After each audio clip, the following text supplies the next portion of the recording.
Bismillahirrahmanirrahim. Alhamdulillahirabbil alamin wal 'aqibatu lil muttaqin wa la 'udwana illa 'alal zalimin. Asyhadu an la ilaha illallah wahdahu la syarika lahu wa asyhadu anna Muhammadan abduhu wa rasuluh. Afdhalus salatu wa atammus salam ala khairil khalqillahi fil alamin habibina wa habibir rahmanir rahim. الذي سمي في السماء بأحمد وفي الأرض وبالقاسم المصطفى محمد. اللهم صل على محمد وعلى محمد. اللهم صل على محمد وعلى محمد. اللهم صل على محمد وعلى محمد. وآل الطيبين الطاهرين وصحبه الميامين المنتجبين Walamatullahi alaihim ila yaumiddin, amma ba'du. Faqad qala Allah Ta'ala fi kitabihil karim wa huwa asdaqul qailin. A'udzu billahi minasy syaithanir rajim. Yarfa'illahu alladhina amanu minkum walladhina utul ilma darajat. Al-ayat. Sadaqallahul aliyyul azim. Assalamu alayka ya Rasulullah. Assalamu alayka ya Habibullah. Assalamu alayka ya Nabiyullah. Assalamu alayna wa ala ibadillahi salihin. Thumma aqulu lakum jami'an ya ikhwan wal akhwat. Assalamu alaikum warahmatullahi wabarakatuh. Waalaikumsalam.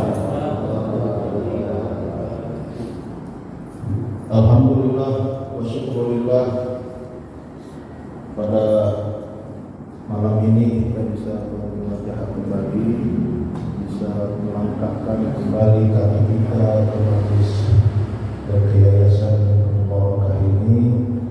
Langsung saja kita akan mengkaji tentang tafsir surah Al-Fatihah yang kami sarikan dari berbagai sumber, namun sumber daripada yang primernya ini kitab ini, yaitu Tafsir Muqaddimati Qur'anil Karim karya Muhammad Al-Yazari Isfahani.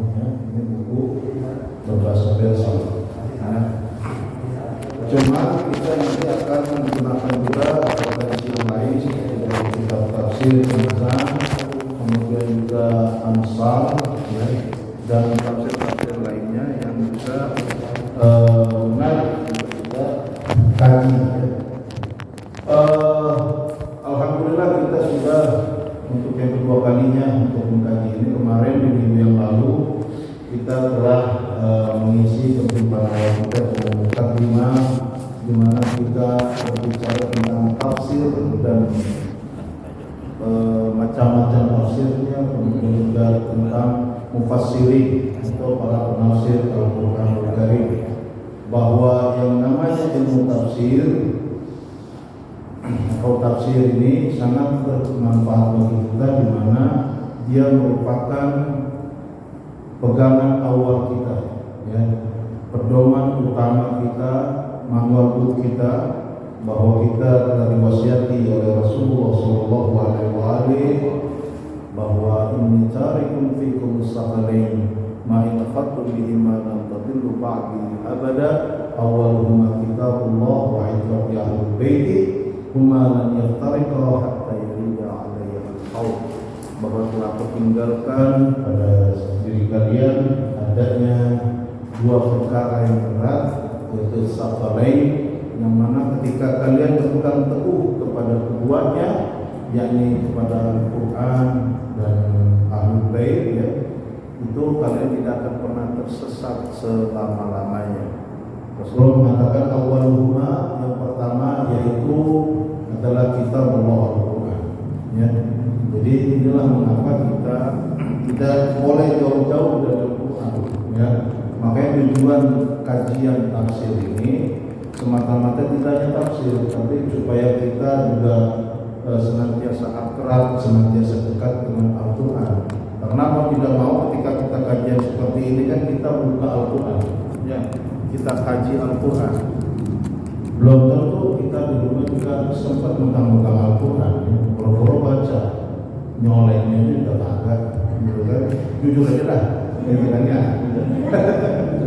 Maka dari itu kalau bukan lewat event seperti ini atau momen seperti ini, kapan lagi gitu kan, mumpung hayat masih di tanah badan, mumpung kita diberi kesehatan, mumpung kita masih diberikan umur yang panjang, maka dari itu kita manfaatkan waktu dan kesempatan itu untuk senantiasa thalabul ilmi, yang mana ini merupakan perintah tidak hanya daripada Rasulullah SAW mengatakan untuk bil ilman mahdil lahdi, untuk ilmu dari sejak buaya sampai kepada liang lahat, tetapi juga perintah Allah, ya, bahwa Allah mengatakan ya fa'illahu alladziina aamanu minkum, Allah niscaya akan mengangkat derajat orang-orang yang beriman dan yang menuntut ilmu daripada kalian dengan beberapa derajat, dan Allah sangat menyukai orang-orang yang menuntut ilmu ini. Dan di minggu yang lalu kita bicara tentang tafsir, bahwa di dalam dunia Islam, baik itu di kalangan mazhab Ahlus Sunnah wal Jamaah ataupun mazhab Ahlul Bait atau Syiah, ini banyak sekali para ulama-ulama mereka dan kita juga ini menjelaskan tentang tafsir, ya, di mana banyak juga tafsir-tafsir yang ada di mazhab Ahlul Bait dan Ahlus Sunnah wal Jamaah, yang mana semua ini merupakan khasanah, yang mana merupakan sumber ilmu juga bagi kita dan kesempatan juga bagi kita untuk bisa mengcompare, mengkaji dan seterusnya, di mana kita semua sepakat bahwa yang namanya tafsir ini sesuatu yang penting bagi kita untuk sebagai wasilah kita memahami Al-Quran Karim. Dan tentunya ketika kita ingin memahami tafsir ini, kita tunduk kepada penafsiran-penafsiran dan mufassir-mufassir yang hakiki, yang sejati. Kalaulah kita lihat di kalangan Ahlus Sunnah wal Jamaah, mereka mengatakan bahwa mufassir awal, ya, mufassir pertama terhadap Al-Quranul Karim, yaitu baginda Agung Rasulullah SAW, karena beliau yang langsung menerima al-wahyu, yang langsung menerima ayat-ayat suci Al-Quran, dan beliau juga lah yang menyampaikan kepada umat tentang kandungan ayat itu dan tafsir yang ada mengenai ayat yang turun atau wahyu yang turun kepada baginda Agung itu. Begitu juga di mazhab Ahlus Sunnah, di mazhab Syiah atau mazhab Ahlul Bait, mereka juga mengatakan bahwa yang pertama dalam hal mufassir ini, mufassir yang pertama maksudnya yaitu sama baginda Agung Rasulullah SAW. Nah, namun pada saat Rasulullah SAW tidak ada, sementara mufassir keberadaannya diperlukan, orang yang paham tafsir ini diperlukan, maka disinilah terjadi perbedaan, di mana saudara kita Ahlus-Sunnah wal Jamaah mengatakan bahwa mufassirin atau para mufassir setelah Rasulullah SAW itu adalah para sahabat Nabi SAW, ya. Makanya kita lihat di sana ada Ibnu Abbas, kemudian ada Abdullah Ansori dan seterusnya, yang juga merupakan mufassir dari kalangan sahabat. Nah, kalau di Ahlul Bait, mufassir kedua setelah Rasulullah SAW yaitu Imam Ali alaihissalam, yang mana Imam Ali ini tidak hanya sekedar sahabat, tetapi juga dia sebagai khalifah, sebagai imam, dan sebagai wasi daripada Rasulullah SAW. Nah, itu untuk yang tingkatan keduanya atau mufassir keduanya. Kalau di Sunni itu sahabat, di Ahlul Bait itu Imam Ali, karena Imam Ali memang sejaman dengan mereka. Bahkan Imam Ali sampai kepada zamannya para tabi'in, kemudian tabi'ut tabi'in, ya. Dan setelah itu yang ketiga, kalau menurut Ahlus Sunnah wal Jamaah, mufassirnya itu yaitu kalangan tabi'in, ya, yang hidup setelah zaman sahabat itu, atau generasi ketiga lah, gitu ya. Generasi kedua maksudnya setelah Nah, sementara di Ahlul Bait ini di mazhab Syiah ini bahwa mufassir setelah daripada Imam Ali bin Abi Thalib alaihissalam yaitu para maksumin alaihimussalatu wassalam, para imam Ahlul Bait yang setelah Imam Ali alaihissalam sampai kepada Imam Mahdi Al-Muntadhar ajallallahu farajahu syarif. Nah, kemudian dinamika tafsir ini terjadi dari sejak zaman Rasulullah SAW, setelah zaman Rasulullah SAW, ya, bahwa ketika misalkan kita menjumpai, ini khususnya bagi kita ya, para pengikut mazhab Ahlul Bait ini, misalkan ada kasus jika ada dua tafsiran terhadap satu ayat, ya, di mana ada tafsir dari misalkan Ibnu Abbas, kemudian ada juga tafsiran yang sama terhadap ayat itu dari Ahlul Bait misalnya, atau dari Imam Ali bin Abi Thalib alaihissalam, maka sikap kita adalah kita mengambil tafsir Imam Ali. Artinya tafsir Imam Ali muqaddam, didahulukan ketimbang Ibnu Abbas. Nah, ini yang disebut dalam konsep rajih wa marjuh, yang mana ini diakui, yang dianggap sebagai mufassir hakiki sebenarnya, karena Ibnu Abbas itu tidak mengetahui keseluruhan daripada Al-Quran. Sementara Imam Ali alaihissalam dari mulai ayat yang pertama sampai ayat yang terakhir turun kepada baginda agung Rasulullah SAW, beliau tahu. Ya, kenapa? Karena beliau senantiasa menyertai Nabi, ya, sering bersama Nabi, bahkan bila tak ada pun Nabi memberitahukannya, ya, tak ada dalam arti mungkin sakit atau mungkin lagi diutus oleh Nabi ke satu daerah. Nah, itu Imam Ali selalu tahu info-info yang berkaitan dengan Al-Quran atau wahyu yang turun kepada baginda agung Rasulullah SAW. Adapun tafsir-tafsir yang terbesar di kalangan dua mazhab ini, kalau di kalangan Syiah ini ada yang disebut dengan tafsir Al-Ayyashi, ya, kemudian ada tafsir As-Safi karya Al-Fath Al-Qashani, kemudian ada tafsir Al-Burhan, tafsir Nur Sakalain, dan tafsir-tafsir yang lain banyak sekali. Oleh kontemporer ada tafsir Mizan, ada tafsir Maimuneh atau tafsir bahasa Persia, ya. Kalau Arabnya tafsir Al-Amsal, kemudian ada tafsirnya punya Bunda Sadra dan seterusnya. Adapun di Ahlus Sunnah wal Jamaah yang terbesarnya itu seperti tafsir Tabari, ya. Tafsir Tabari yang namanya tafsir Jami'ul Bayan. Kemudian ada tafsir Ad-Durrul Manthur karya Suyuti, Jalaluddin As-Suyuti. Nah, kemudian ada tafsir-tafsir yang lainnya, ya, seperti ada tafsir Ibnu Katsir, tafsir Jalalain, ya, tafsir Al-Maraghi, kemudian Al-Kasyaf dan seterusnya. Nah, dan metodenya pun mereka berbeda-beda. Kemarin sudah kita bahas, namun kita tidak ingin ulang semua. Hanya intisarinya saja biar yang kemarin sudah hadir bisa tahu, ya, bahwa pembahasan kita seputar itu. Dan hari ini kita ingin memulai tafsir surat yang pertama, yaitu surat Al-Fatihah. Teman ini pas saya lihat di berbagai referensi juga tafsirannya lumayan panjang, ya, karena Fatihah ini terdiri dari 7 ayat. Walaupun pendek-pendek, tapi ketika ditafsirin satu ayat ini bisa 2-3 lembar, gitu ya. Nah, maka dari itu kita akan bagi dua, ya, separuh-separuh lah. Karena kalau semuanya kita bahas malam ini nggak cukup waktunya untuk sejam 2 jam, nggak cukup, ya.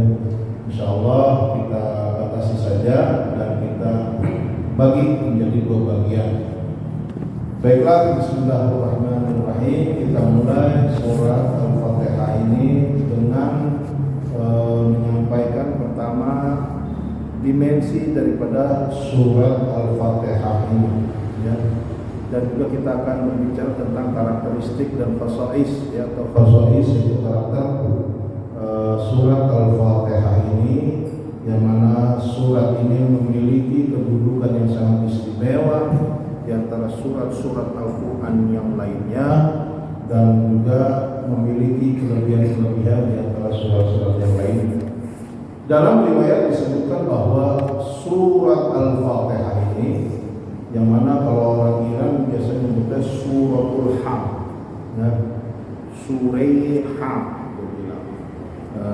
Nomein Surah yakni Surah Ham. Nama suratnya adalah surat Al-Ham. Selalu menyebut awal kata daripada nama surat itu. Apa surat itu? Misalkan surat Tabarak, Fatihah karena dimulai dengan Al-Ham itu jadi surat Al-Ham atau surat Ham dan seterusnya begitu. Di mana surat ini sebagian besar riwayat mengatakan turun di Mekah, ya. Makanya surat ini kategorinya sebagai kategori surat Makkiyah. Namun sebagian riwayat juga ada yang mengatakan dia turunnya di Madinah sehingga dikategorikan sebagai Madaniyah, ya. Tapi riwayat yang paling mutabar ini disebut Makkiyah dan dia terdiri dari 7 ayat. Ayatnya ada 7, kemudian kata-katanya ada 29 kata, sedangkan hurufnya ada sebanyak 142 huruf, ya. Secara urutan Al-Quran sekarang ini, ya, seperti itu. Dan dia merupakan surat yang ke-50, ya, yang mana tadi disebutkan sebagai surat yang turun di Mekah atau surat Makkiyah. Adapun nama daripada surat Al-Fatihah itu banyak, ya. Para mufassirin, para ahli tafsir menyebutkan ada kalanya surat Al-Fatihah disebut dengan Al-Fatihah. Ada pula namanya yang lain atau sebutan yang lain disebut dengan surat Fatihatul Kitab. Ada juga yang menyebutnya dengan surat Al-Ham. Ada juga yang menyebutnya dengan kemudian disebut dengan Al-Wafiyah, surat Asy-Syukr. Ada juga surat Sab'ul Masani, yaitu 7 yang berulang-ulang. Kemudian ada juga nama lainnya surat Nur, disebut cahaya. Dan juga dia juga disebut dengan surat Ummul Kitab, ya, induknya kitab. Dia juga disebut sebagai suratul asas, surat asas, dasar atau fondasi. Kemudian surat Kafiyah, ada juga disebut dengan surat Al-Kanz. Kemudian surat Al-Ummul Quran, ya. Ummul Quran itu induknya Al-Quran. Ada juga yang disebut juga dia surat Najah. Ada juga disebut dengan surat Asy-Syifa, surat Doa, surat Salat dan seterusnya. Ya, banyak sekali nama-nama yang diberikan untuk surat Al-Fatihah ini. Tapi yang paling masyhur yaitu disebut dengan Fatihatul Kitab atau surat Al-Fatihah yang artinya pembuka, ya. Adapun surat Al-Fatihah ini memiliki keutamaan diantaranya bahwa dari siyaqus surah ataupun dari konteks, ya, konteksnya si surat ini, bahwa surat Al-Fatihah atau surat Ham ini dia berbeda dengan surat-surat yang lainnya dari segi lahannya atau iramanya, kemudian dari segi konteksnya, dari segi urutan huruf-hurufnya, di mana Allah Subhanahu wa taala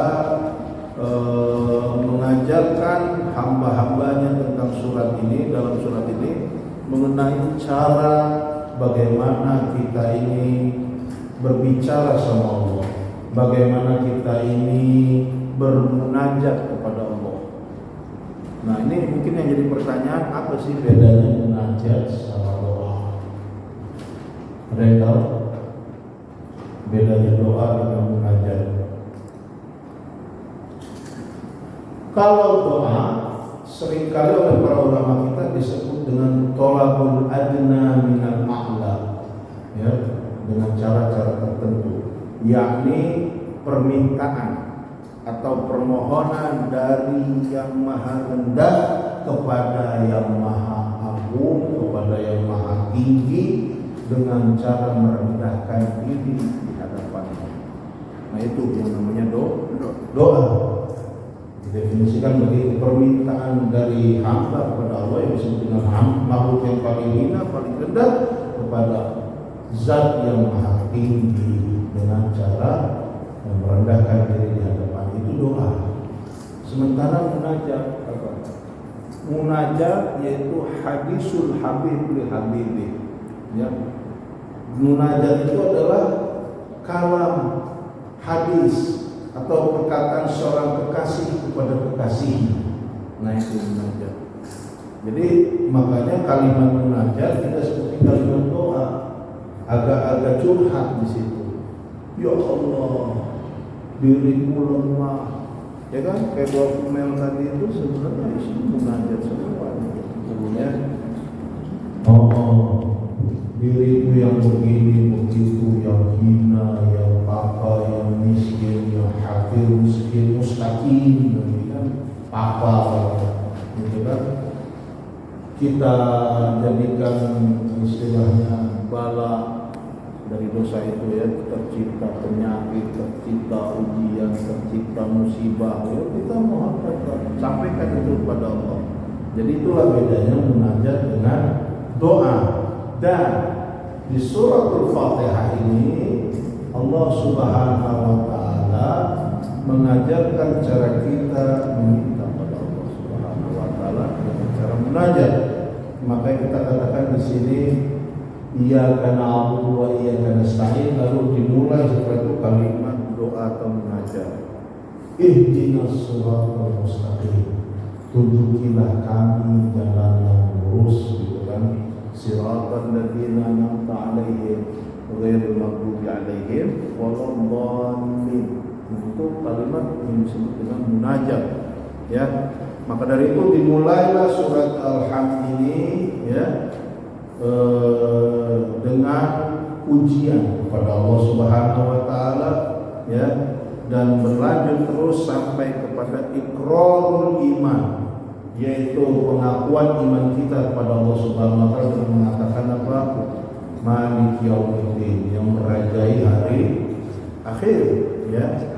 Kita akui di sini tentang ketuhanan Allah, ya, keimanan kita pada Allah yang merupakan mabda, ya, yang merupakan mabda, yang merupakan awal dari segala sesuatu.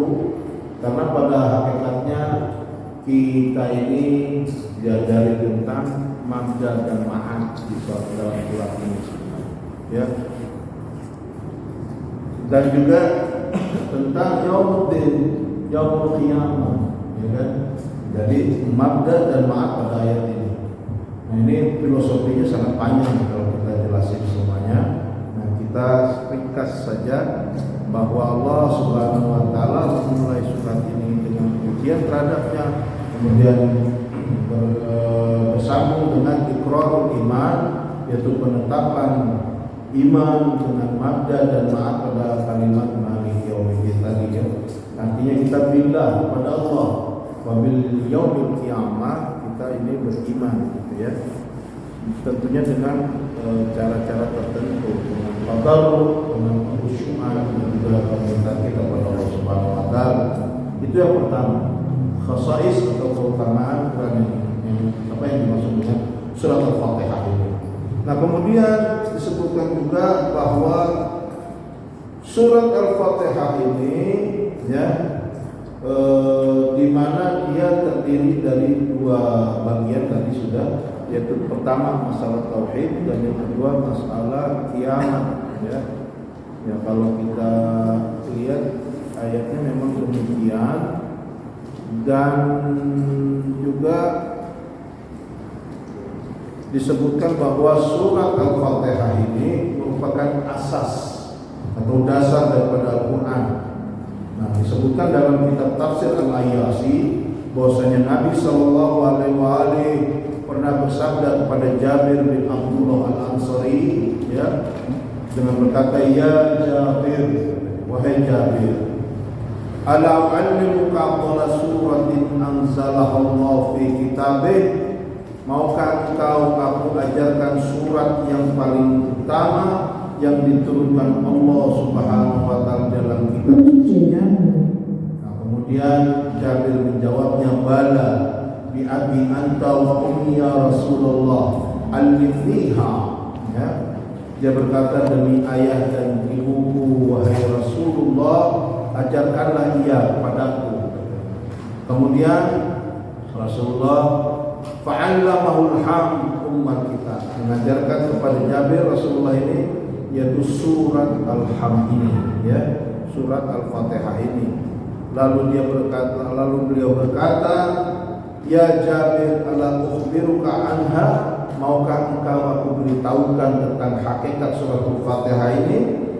Jabir berkata, bala ya anta wa ummi fa akhbirni, demi ayah dan ibuku wahai Rasulullah, beritahukanlah aku. Faqala, Rasulullah berkata, bersabda, dia syifaun min kulli da, bahwa hakikat surat Fatihah ini dalam riwayat ini disebutkan dia merupakan kesembuhan daripada segala penyakit. Ya, makanya kalau di mana-mana dikatakan orang Sunni yang Persia sama. Mendoakan orang sakit itu dengan Al-Fatihah. Ya. Kalau kita malah ada tata caranya sendiri di mujarabah, misalkan ketika kita jenguk orang itu baca Al-Fatihah 7 kali, gitu ya. Kenapa 7? Jangan tanya dah. Dari sononya begitu ya. 7 kali, gitu ya. Dibacakan sama kita, insya Allah sembuh. Karena disebut oleh Rasulullah bahwa ia syifa'un min kulli da', dia merupakan penyembuh segala penyakit kecuali kematian. Kalau mati dia Al-Fatihah kagak bakal hidup. Ya, kalau orang udah mati ya mati. Kecuali kalau orang sakit insya Allah bisa sembuh, gitu ya. Nah, jadi kecuali kematian, semua penyakit bisa dengan surat Al-Fatihah ini. Kemudian Ibnu Abbas juga sekaitan dengan hal ini, dia pernah mengatakan bahwa inna likulli syai'in asas, bahwa segala sesuatu ini asas, ada dasarnya. Wa asasul Quran Al-Fatihah, dan dasar daripada Al-Quran adalah surah Al-Fatihah. Makanya ini disebut bahwa surah Al-Hamd merupakan asas atau dasar daripada Al-Quran, ya. Dan di dalam tafsir yang lain disebutkan di dalam tafsir Majma'ul Bayan misalkan, ya, bahwa Nabi SAW pernah bersabda, ayyuma muslim qara'a Fatihatal kitab ata min al-ajr ka'annama qara'a sulusai Quran wa ata min al-ajr ka'annama tasaddaq 'ala kulli mu'min wa mu'minah. Ini kalau kita artiin bahwa di mana seorang muslim, kata Rasulullah, ketika dia membaca suratul Fatihah maka dia akan diberi pahala. Jadi kalau kita baca suratul Fatihah baik di dalam sholat maupun di luar sholat, ya, ketika kita baca suratul Fatihah ini Allah Subhanahu wa taala akan menganugerahi kepada dia pahala seperti halnya dia membaca 2/3 daripada Al-Quran. Yang bermatematika saya kecil, 2/3 itu sama dengan berapa persen? 70. Nah, 60 berapa ya? Ya, kalau dikalkulatorin, saya pernah hitung gitu ya, 66,67%. Jadi kalau kita membaca Al-Fatihah sama dengan kita membaca sekitar 66% daripada Al-Quran. 2/3 itu maksudnya, ya. Itu keutamaannya atau pahalanya. Dan juga dia akan diberikan pahala katanya seperti orang yang bersedekah kepada setiap mukmin dan mukminah. Oh, setiap mukmin dan mukminah. Sekarang mukmin-mukminah di dunia ada berapa ya? Populasi muslim orang katanya ada 1 miliar atau 2 miliar. Nah, makanya ketika kita membaca surat Al-Fatihah seperti kita bersedekah kepada 1 atau 2 miliar mukmin dan mukminah itu. Subhanallah. Ini pahalanya besar sekali, ya. Dan surat Al-Fatihah ini juga karakteristik yang berikutnya yang ketiga yaitu dia merupakan kemuliaan bagi baginda Rasulullah sallallahu alaihi wasallam, di mana Al-Qur'anul Karim berbicara tentang suratul Fatihah ini dikarenakan dengan ungkapan bahwa dia merupakan karunia ilahiyah bagi baginda Rasulullah sallallahu alaihi wasallam, di mana disebutkan dalam Al-Qur'an walaqad ataina sab'an minal masani wal qur'anil azim, telah kami anugerahkan sab'an minal masani itu yaitu suratul Fatihah pada baginda Rasulullah tentunya, wal qur'an al-azim, dan bacaan yang agung. Maksudnya Quran itu kan bacaan ya.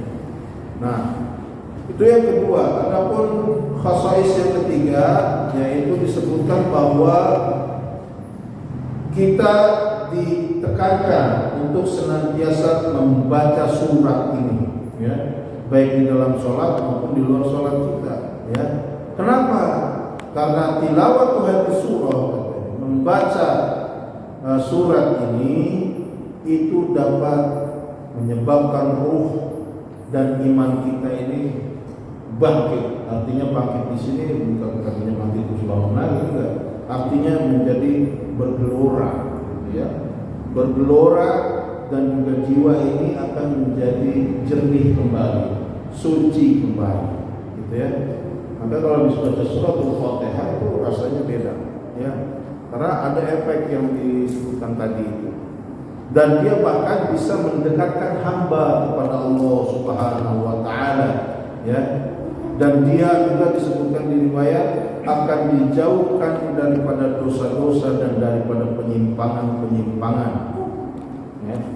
Dan suratul Fatihah ternyata surat yang paling ditakutin sama iblis, jin, setan, dan kawan-kawan ya.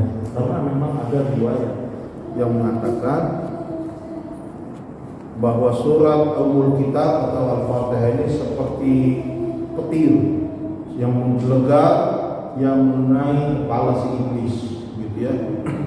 Dalam riwayat yang dinukilkan dalam tafsir Nurul Saqalain, ada riwayat dari Imam Ja'far Shadiq alaihissalam, beliau bersabda, "Ranna iblis arba'u ranat."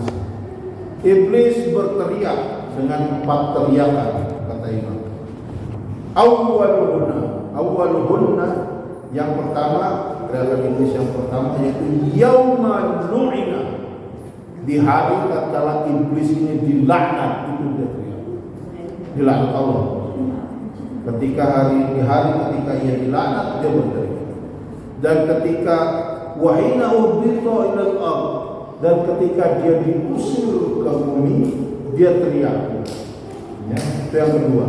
Dan yang ketiga, wahina bu'isa Muhammad sallallahu alaihi wa ala hini fatratin minar rasul, yakni ketika Rasulullah sallallahu alaihi wa diutus oleh Allah setelah melalui masa fatrah, masa kekosongan daripada anbiya wa rasul, yang pada katanya dalam riwayat disebut selama 500 tahun setelah Nabi Isa, itu Allah enggak ngutus Nabi lagi katanya ya.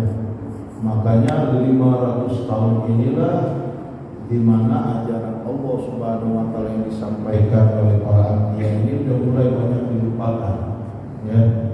Udah balik lagi ke orang balik lagi ke orang kepada keyakinannya masing-masing, dan tradisinya pun kembali lagi. Maka disebut dengan tradisi jahiliyah gitu ya.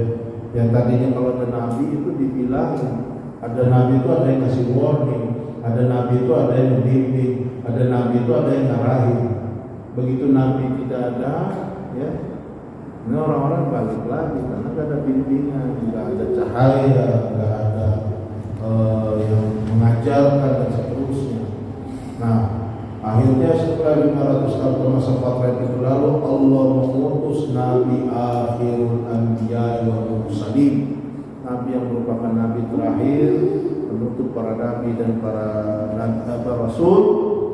Di saat itulah iblis berteriak. Itu yang teriakan iblis yang keberapa itu? Yang ketiga. Dan yang keempat, wahina unzilat ummul kitab, yakni ketika diturunkannya surat Al-Fatihah ini, iblis juga teriak. Makanya iblis kalau mendengar surat ini teriak, Pak, ya, sampai sekarang wajibnya Al-Fatihah, ya. Antum baca Al-Fatihah teriak tuh iblis, ya, washabuhu dan kawan-kawannya itu. Jadi itu keutamaan atau fadilah daripada suratul Ham. Nah, kemudian kandungan surat ini kita ingin lihat di sini bahwa muhtawa surah, yaitu kandungan daripada surat Al-Fatihah ini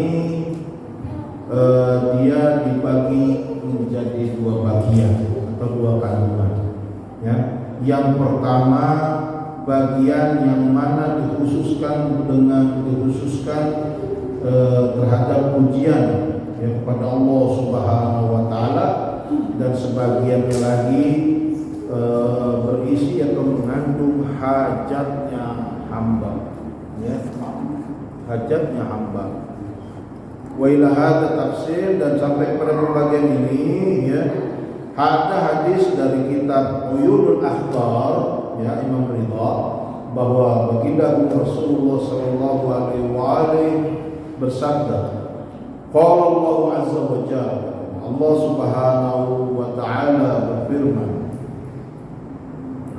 Qusimat Fatihatul Kitab baini wa baina abdi, dibaginya surat Al-Fatihah antara aku dan hambaku. Jadi ini ada pembagian begitu. Fanisfuhani, sebagiannya milikku, fanisfuhani abdi, dan sebagiannya lagi itu milik hambaku, dan untuk hamba-hambaku yang memohon kepada aku.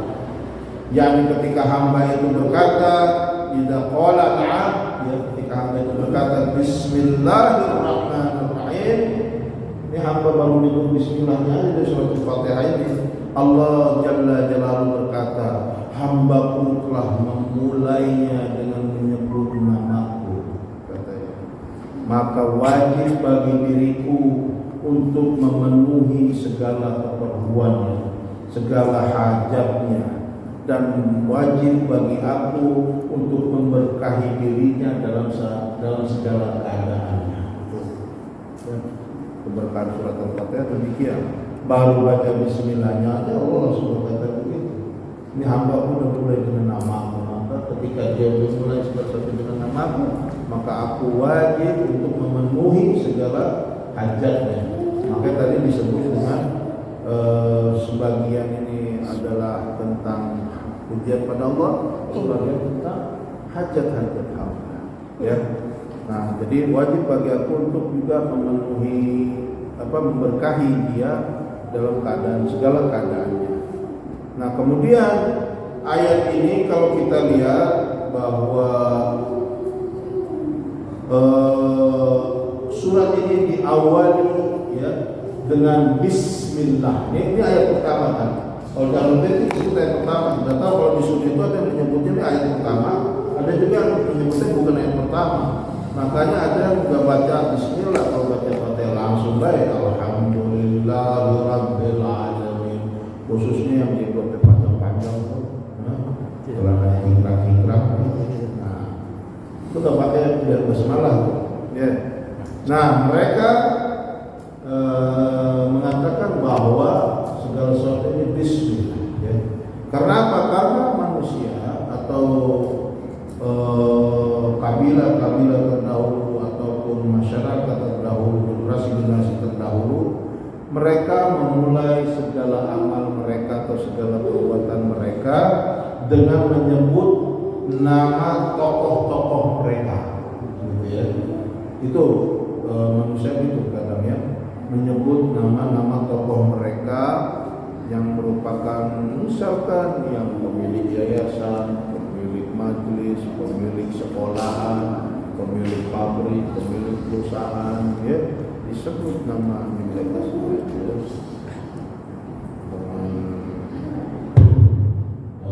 Ilahak roti, ya.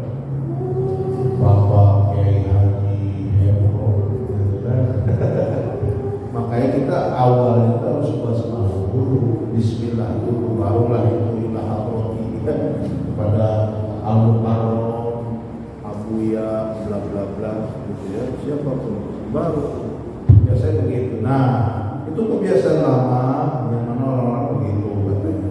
Kemudian di sini kita diajar akhirnya untuk menyebut Allah dulu gitu ya. Dan ini suatu amal yang disebut amal yang afdal, di mana kita memulai pekerjaan ya, yang mana niatnya kita itu supaya ini kerjaan langgeng, supaya kerjaan ini kekal dan diberkahi, maka kita sebutlah wujud yang tidak terbatas ini, yaitu wujud yang khalid, wujud yang kekal ya, dan tidak akan pernah fana, tidak akan pernah musnah ya. Maka sifat keabadian atau kekekalan ini hanya dikhususkan pada Allah Subhanahu wa taala di antara wujud-wujud yang lainnya. Maka dari itu kita hendaknya memulai segala sesuatu itu dengan asma-Nya, yaitu dengan nama Allah Subhanahu wa taala. Bahkan kita meminta segala sesuatunya, segala macamnya itu awalnya itu dengan basmalah ya. Karena basmalah itu tidak hanya ada di dalam lafaz ataupun dalam bentuk saja, tetapi dia juga berkaitan dengan fenomena-fenomena ya, dan mana-mana yang begitu luas ya, di mana di sini disebutkan kullu ri'in dhi balin lam yuzkar fi ismullah fa huwa akbar, bahwa segala perkara atau segala masalah yang penting ya, di mana tidak disebutkan itu di pekerjaan itu asma Allah atau nama Allah, fa huwa akbar, maka pekerjaan itu menjadi pekerjaan yang terputus, pekerjaan yang sia-sia. Apa maksudnya? Tidak berkah. Makanya ulama setiap pekerjaan kita bismillah, mau makan, mau minum, mau tidur, mau pergi, mau apapun ya, mau belajar bismillah, jawab dengan itu ya. Di dalam kitab Tafsir Mizan ya, ada riwayat dari Imam Muhammad bin Ali Al-Baqir Al-Salam, Imam Baqir, beliau mengatakan wa yang bagian ityan bih inda irtitahi kulli amrin azimin aw saghirin yubarak bih. Maka hendaklah kita ini membaca basmalah ketika memulai segala perkara yang besar ataupun yang kecil supaya diberkahi, kata Imam ya.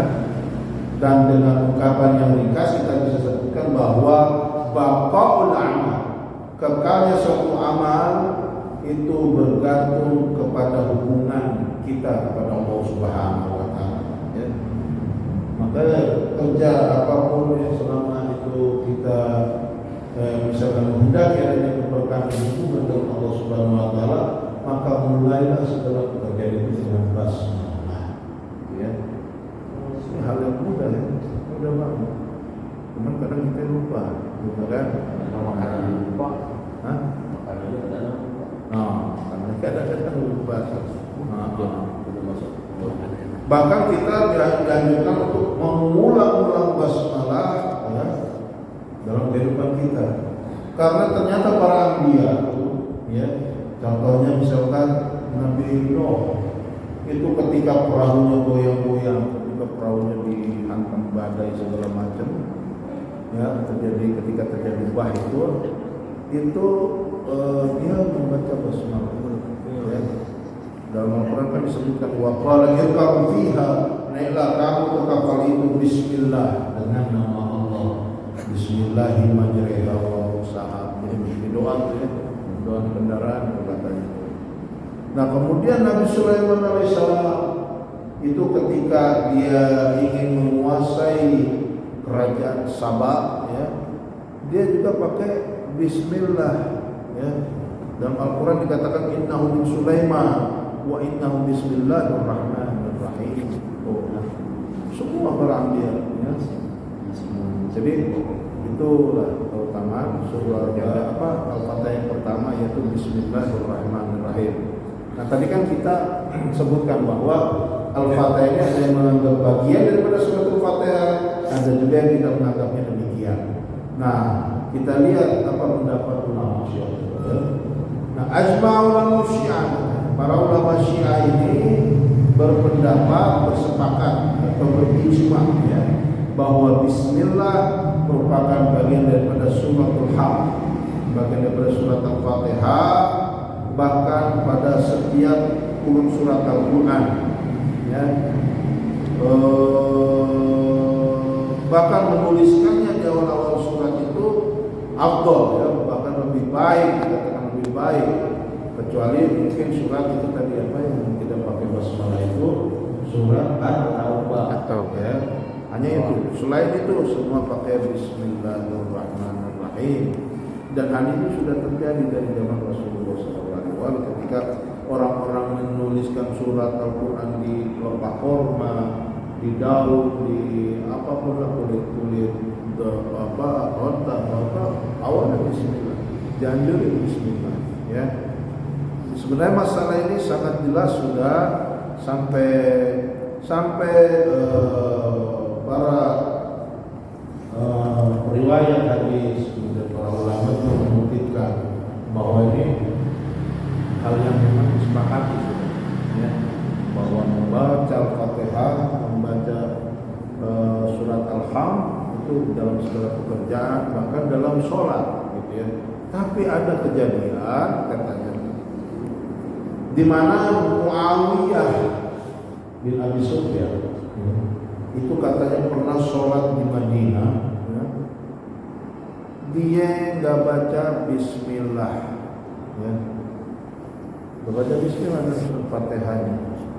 Ketika dia salam ya, ada yang dari seseorang dari kalangan muhajirin ya, itu datang satu demi satu kepadanya dan berkata, ya Muawiyah, ketika kita baca basmalah, kamu sudah mencuri ya basmalah ini, kamu curi basmalah ini, atau kamu lupa untuk membacanya, katanya.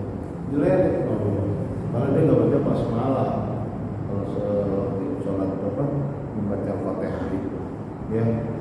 Muawiyah Wahabi. Nah mungkin Wahabi sampai riwayat ya, jadi dia nggak pakai basmalah, ngikutin bedengkotnya gitu ya.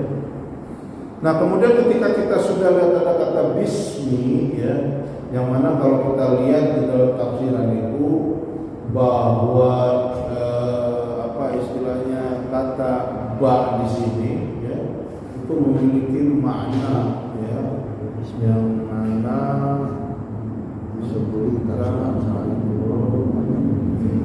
digandeng dengan kata asma, ism Allah Subhanahu wa taala.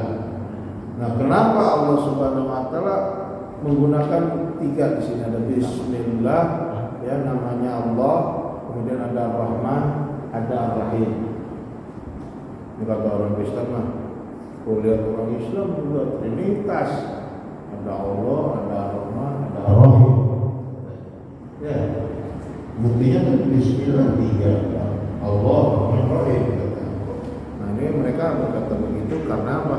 Karena mereka nggak paham bahwa isim atau nama Allah Subhanahu wa taala itu digunakan untuk sebagai bombor atau sebagai apa istilahnya isim yang meliputi segala sifat-sifat Allah Subhanahu wa taala dan segala asma-asma Allah Subhanahu wa taala ya.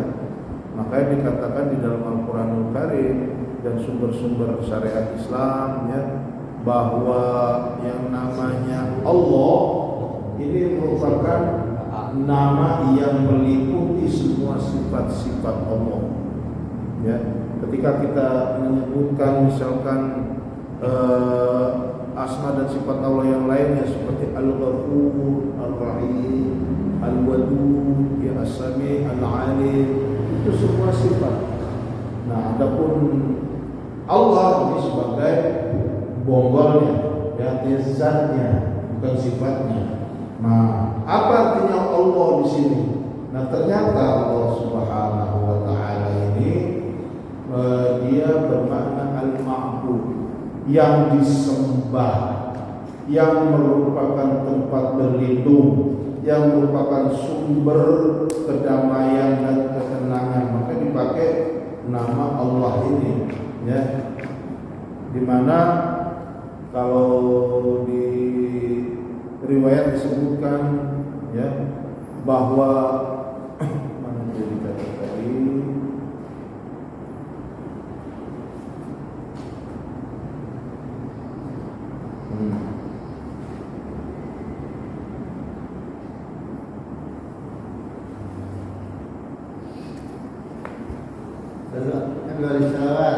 Allahumma sholli ala Muhammad wa ala Muhammad. Allahumma sholli ala Muhammad wa ala Muhammad. Allahumma sholli ala Muhammad. Nah, Allah itu kan terdiri daripada alif lam ha, ya. Nah, alif lam di sini kalau dalam bahasa Arab itu namanya alif lam ta'rif, ya. Jadi ini sebenarnya tambahan. Aslinya adalah lahu, ya. Dari kata walahu artinya cinta atau mabuk, ya. Dan ketika dia dikasih alif lam, lahu dia tadi jadi Allah, gitu kan. Nah, makanya para ulama menyebut bahwa setiap hamba ketika dia berpikir tentang Allah dalam sifat-sifatnya, maka dia akan bingung, dia akan jatuh cinta, dan dia akan mabuk kepada Allah Subhanahu wa taala. Gitu. Makanya zikir Allah itu paling fenomenal di kalangan para hurufat, ya, di kalangan para sufi. Ya Allah, Allah, Allah. Nah itu kalau udah ditakjub mereka, melebur sudah. Beda lah, antum baca ya Rahman, ya Rahim, Subhanallah, kata Allah, ya Allah. Nah itu Lain-lain. ya. Nah, makanya dipakailah asma ini sebagai asma untuk zat Allah. Kenapa Allah nggak pakai nama yang lain? Bukan orang Islam ini. Pakainya kok Allah. Kenapa Tuhan yang nggak disebut Ar-Rahman? Kenapa Tuhan yang nggak disebut Ar-Rahim, dan seterusnya? Gitu ya. Sehingga di sini dapat kita simpulkan bahwa lafzul jalalah, yaitu kata Allah tadi ini digunakan karena dia mencakup semua sifat-sifat Allah. Nah, makanya di dalam kata Allah Subhanahu wa taala ini, Allah diajarkan kita untuk menggunakan asma ini karena dia meliputi semua daripada sifat-sifat Allah Subhanahu wa taala, ya. Dan juga kalimat Allah, ya, ini juga merupakan kata yang diambil dari berbagai macam sifat-sifat tadi, ya, melebur menjadi satu.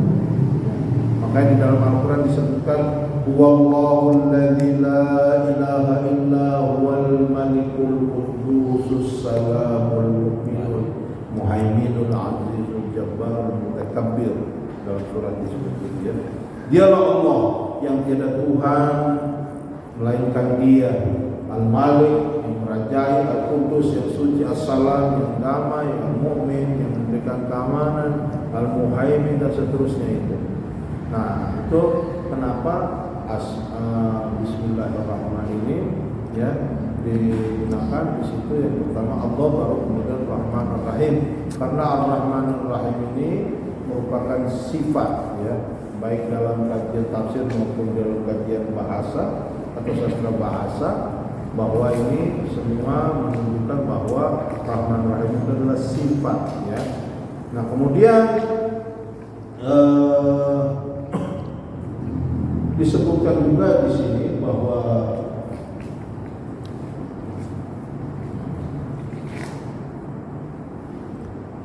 mengenai sifat tadi Ar-Rahmanur Rahim. Nah, ternyata ini ada perbedaan. Kenapa kok Rahman Rahim ini padahal dia berangkat dari satu kata yang sama, yaitu Rahman, ya rahmatullah. Tapi kenapa ada yang satu pakai sifat mubalaghah, apa isi mubalaghah, yang satu pakai sifat musyabbahah kalau dalam segi tata bahasa Arab ya. Kenapa kok yang satu bentuknya Rahman sementara yang satu bentuknya Rahim? Nah ternyata Allah Subhanahu wa taala memiliki tujuan di situ, bahwasanya digunakannya kata Ar-Rahmanur Rahim ya, setelah Alhamdulillahirabbil alamin itu diulang lagi Ar-Rahmanur Rahim. Padahal di bismillah udah ada ya. Bismillahirrahmanirrahim. Alhamdulillahirabbil alamin. Ar-Rahmanur Rahim lagi. Kenapa Allah mengulang seperti itu? Ya. Nah, lain itu tujuannya adalah untuk takkid, untuk penekanan bahwa Allah Subhanahu wa taala yang merupakan Rabbul Alamin, yang merupakan Tuhan semesta alam. Nah, alamin itu dari kata alam. Ya. Ada dua tafsiran mengenai ini. Alam semesta tadi, bahwa itu ada yang menafsirkan dengan bahwa makna alam, alamin jamak tadi itu pertama dia berarti terdiri dari tiga alam, katanya yaitu manusia, air dan api. Itu tafsir pertama. Ada pun tafsir yang kedua, alamin itu terbagi menjadi tiga, yaitu alam malaikat, kemudian alam jin dan manusia. Malaikat, jin dan manusia. Jadi ini dari riwayat Imam Ja'far As-Shadiq alaihissalam mengatakan demikian, bahwa yang maksud Rabbul Alamin, Tuhan yang istilahnya mengatur semua tadi, malaikat, jin dan manusia ya, maka dipakai kata Rabbul Alamin. Dan yang selanjutnya ada juga yang mengatakan tafsirannya itu bahwa alam yang di sini adalah alam tumbuhan, alam binatang dan alam manusia. Jadi ini tafsirannya ya. Nah itu mengenai Rabbul Alamin. Yang terakhir saya ingin sampaikan masalah tadi, kenapa Rahman Ar-Rahim ini ditekankan kembali di ayat yang ketiga. Padahal di awal sudah disebut bahwa sifat Rahman dan Rahim diulang-ulangnya di dalam surat Al-Fatihah ini, bahkan kita pun istilahnya dibacanya pakai penakidan atau penekanan ya dalam sholat kita. Kemudian kita kalau kita hitung di sholat kita ini sehari berarti kita baca 60 kali suratul Fatihah ya. Nah, sebenarnya kenapa ini diulang-ulang? Dikarenakan rahmat Allah Subhanahu wa taala ternyata itu ada dua macam ya. Ada rahmat ilahiyah yang khasah, yang khusus, ada rahmat ilahiyah yang am, yang umum, di mana disebutkan dalam satu riwayat yang masyhur di antara para mufassir bahwa sifat rahmat ya, yang pertama ya, itu merupakan rahmat ya ilahiyah yang bersifat umum, yang meliputi ya, termasuk di dalam orang yang mendapat rahmat umum ini siapa? Satu, para aulia, bahkan musuh-musuh Islam, bahkan kafir, orang mukmin, orang yang baik, orang yang maksiat, durhaka, semua dapat rahmat yang ini. Makanya jangan heran ya, mereka diberikan rahmat kebaikan yang begitu berlimpahnya ya, sampai orang bilang orang Cina kayak kaya, orang Barat kayak kaya, kafir kaya, musyrikin kayak kata siapa? Ada juga orang Islam kaya. Nah ini makanya di sini rahmat yang pertama ini disebutkan tidak hanya untuk mereka, tapi juga untuk aulia, ya kan, para wali, kemudian para mukmin dapat juga. Makanya ada juga orang mukmin yang kaya, gitu ya, yang mendapatkan karunia berlimpah dari Allah Subhanahu wa taala. Nah, rahmat yang pertama Rahman ini dia mengandung arti rahmat yang umum, meliputi semua yang tadi kita sebutkan. Sementara untuk rahmat yang kedua rahmat yang disebut dengan rahmat yang khosah, yang dengan menggunakan kata rahim tadi itu yang khusus. Untuk siapa khususnya? Ini perlu kita ketahui, khususnya kepada siapa? Kepada hamba-hambanya yang saleh dan yang taat. Pertanyaannya adalah kita masuk sudah di sini. Masuk ketika saleh dan ketika taat sama Allah Subhanahu wa taala. Maka dapat mendapatkan rahimiyahnya Allah. Rahmat rahimiyahnya Allah. Jadi ada rahmat rahmaniyah, rahmat rahimiyah. Kalau rahmaniyah kita sudah dapat. Tapi rahimiyah hakka mukmin belum dapat. Karena disyaratkan di sini harus yang saleh, harus yang tadi taat kepada Allah Subhanahu wa taala.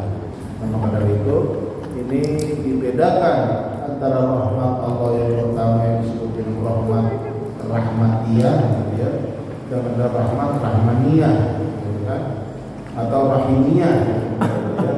Rahmaniyah dan rahmatiyah itu perbedaan di antara keduanya. Nah, kayaknya cukup sampai di sini ya, biar nggak kebanyakan, jangan nggak pusing, gitu ya. Nah, udah malam juga, gitu kan. Insyaallah terus saya juga kedua dan rencananya memang dalam kajian tafsir ini kita ingin awali dengan surah Al-Fatihah, kemudian nanti kita suratnya pengen tafsirnya juz amma, ya, dari Al-Fatihah, kemudian nanti An-Nas, Al-Falaq, Al-Ikhlas dan seterusnya sampai amma yatasaalun, gitu ya. Min naba'il azim, surat An-Naba. Nah, insyaallah di sini sedikit demi sedikit ya. Sedikit yang kita kaji ini insyaallah karena Al-Fatihah pernah baca kemarin itu bahwa bisa kita ini meraih kepada takamul din, yaitu menyempurnanya agama kita. Kalau pengen agama kita ini sempurna itu ya gitu, maka belajar itu. Setiap kali kita belajar sebenarnya Islam kita ini menyempurna. Makanya kalau nggak belajar nggak sempurna, ya. Sementara kewajiban kita adalah mencapai kepada kesempurnaan itu, ya. Jadi sedikit-sedikitlah kita dengan kadar kita, kesempatan yang ada pada diri kita upayakan sebisa mungkin hadir ke majlis, ya, supaya tadi penyempurnaan agama itu terjadi walaupun 0,1%, ya, kecil, tapi yang penting meningkat daripada sama sekali enggak kan begitu. Oke, jadi itu saja. Mohon maaf atas segala kekurangan. Jika ada